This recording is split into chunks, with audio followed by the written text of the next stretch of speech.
सभी को जय माता दी। कानपुर देहात के बच्चे कानपुर नगर के बच्चों के लिए लेबर है।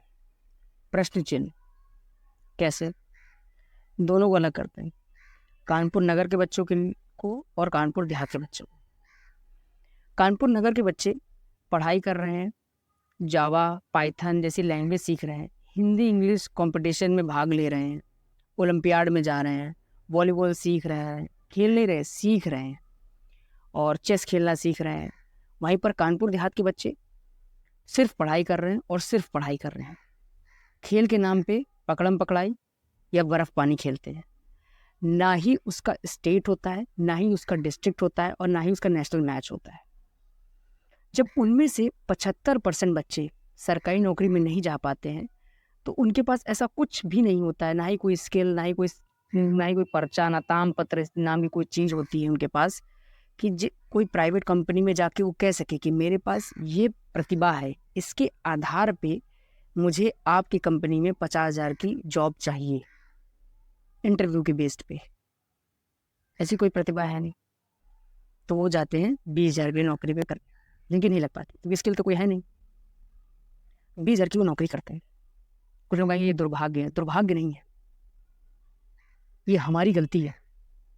ये हमारे ऐसे लोगों की है जिन्होंने ना 2014 में आवाज़ उठाई, ना 2017 में आवाज़ उठाई, और ना 2024 में आवाज़ उठाएंगे, और 2023 में तो उठाई नहीं।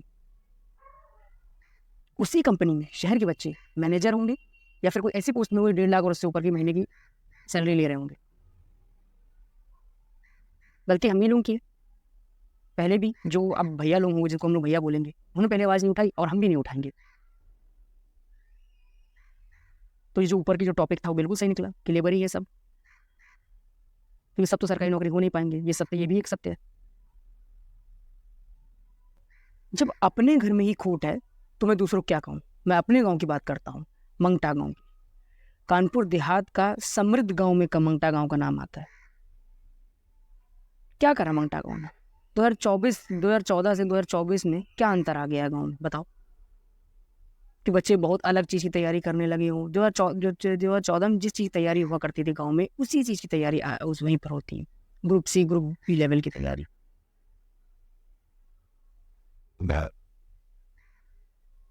चलिए मंगटे गांव की बात करते हैं, कुरारी की बात भी करते हैं। ये भी एक समृद्ध गांव है। कुरारी हो गए, कुसमा हो गए। कुरारी क्या क्या क्या कुछ अलग कर रहा है? जो उनके क्या छोटे छोटे बच्चे उनके लिए क्या अलग कर रहा है? वो कौन सा स्पोर्ट्स गांव सिखा रहा है? कौन सा स्पोर्ट्स को गांव सिखा रहा है? क्या कोई स्पोर्ट्स खेल नहीं सकते? लेकिन ध्यान कहाँ है? मंगटा का ध्यान अलग चीज में है, कुरारी का ध्यान अलग चीज में है। 20 लाख का चंदा इकट्ठा हुआ है, इस बार 15 लाख का चंदा इकट्ठा हुआ है। अच्छी बात है, बढ़िया बात है, अच्छी। इतना सामर्थ्यवान गांव, इतना आर्थिक रूप से अच्छा गांव है, कहीं और भी इस्तेमाल करें।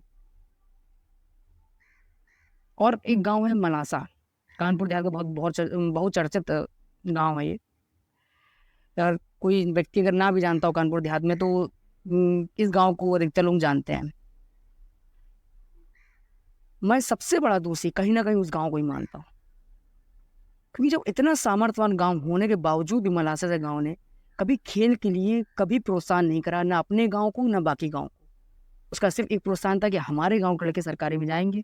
एक बहुत अच्छी बात है इस गांव में कि हर दूसरे घर में सरकारी नौकरी भी लोग हैं, खासकर आर्मी और पुलिस और एयर डिफेंस को भी ले लिया जाए, ये इन सब में बहुत ज़्यादा ही इनकी संख्या है।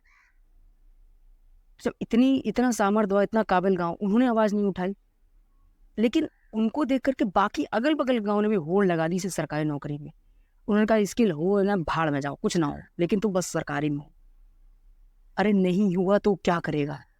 लेबर ही बनेगा ना। ये जो मैं गांव के नाम लिए हैं, मंगटा, कुरारी, कुसमा, मलासा, और भी गांव जिनके मैं नाम नहीं ले रहा हूँ अभी, लेकिन और भी गांव ऐसे, रूरा हो गया एक, उनमें छोटे छोटे बच्चे पढ़ रहे हैं। वो क्या सीख रहे हैं? वो वही सीख रहे हैं जो आपने सीखा था, सिर्फ पढ़ाई। पढ़ाई के अलावा कोई एक भी स्किल नहीं सीख रहे हैं। ये समय बदल रहा है, 2014 वाला हाल नहीं रहा है, ये 2024 चल रहा है। प्राइवेट सेक्टर कहाँ का कहाँ चला गया है। 1.5 लाख पूछता नहीं कोई प्राइवेट सेक्टर में, और पूरा सामर्थ्य आके खत्म हो जाता है।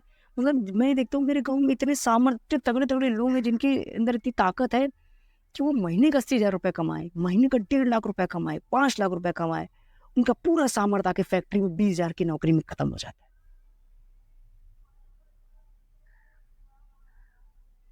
मैं अभय सिंह चौहान, अभय चौहान ब्लॉग्स में निरंतर अपने गांव और अपने जिले के लिए आवाज़ उठाता रहूँगा और समय आने पर मैं ग्राउंड जीरो पे भी काम करूँगा। हाँ, ये बात सत्य है कि आज अकेला हूँ, कल भी शायद अकेला हूँ, लेकिन एक दिन आएगा जो मेरे साथ भी कई लोग हों। मैं अपने गांव के लिए ज़रूर करूँगा, क्योंकि वो मौका मुझे मिला। वहाँ पर ऐसा ऐसा ऐसा कुछ भी अंतर नहीं है कानपुर देहात और कानपुर नगर के बच्चों में, जो वो ना कर पाओ ये ना कर पाए। सिर्फ एक कमी है कि उन्हें ये सारे मौके मिल गए और उन्हें नहीं मिले। तो कहेंगे ये तो दुर्भाग्य की बात है, ये तो दुर्भाग्य की बात नहीं है। हम लोग ने आवाज़ ही नहीं उठाई, हमें चीज़ चाहिए, लेकिन बस निस्वार्थ वोट दिया हम लोगों ने। स्वार्थ मतलब वोट में, मतलब इतने प्रेमी है, इतने अच्छे संस्कार है कि हम लोग ने वोट में भी स्वार्थ नहीं दिखाया। परिवार की तो बात ही छोड़िए। कब बदलेगा? मैं अपने गांव से ही शुरुआत करूंगा, शायद वो समय अभी नहीं तो थोड़े महीनों बाद सही, लेकिन करूंगा ज़रूर। जय माता दी सभी को। राम राम।